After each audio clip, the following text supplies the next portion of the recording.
ចាប់ជាងនេះពេលដឹងថាសង្សារដល់ថ្ងៃរៀបការនោះដែលធ្លាប់ស្និទ្ធស្នេហានោះធ្លាប់សន្យានឹងគ្នាបែរជាคล้ายជាប្រពន្ធធោបោះគេ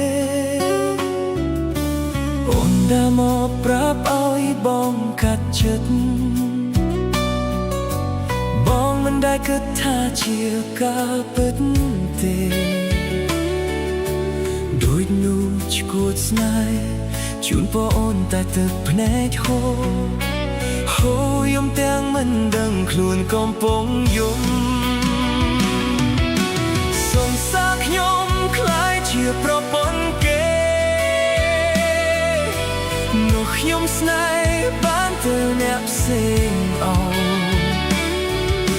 ថ្មដែលបងធ្លាប់ថែខ្វល់ដែលធ្លាប់ថាឯនៅបែរជាប់ក្លិនប្រផ្សេងទៅវិញធ្វើបែបណាទើបអាចខត់អូនបានឬជាតិនេះបានត្រឹមតែស្រឡាញ់គ្នាជុំអ្នកមិនខ្លាចតោមដេញចុងក្រោយអូនចាក់ចេញធ្វើប្រពន្ធគេ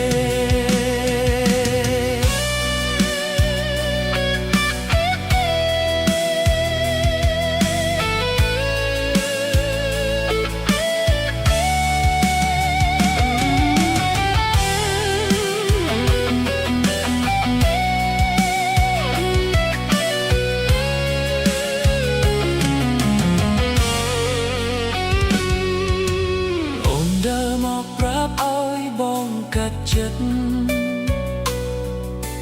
បងមិនได้គិតថាជាការពិតទេដូចនោះឈួតស្នេហ៍ជូនអូនតែទឹកភ្នែកហូ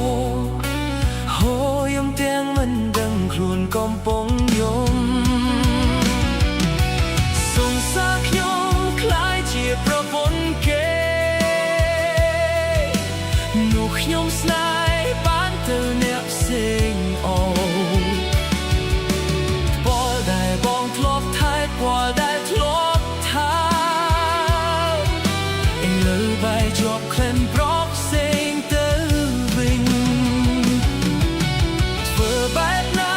ទើបអាចខត់អូនបាន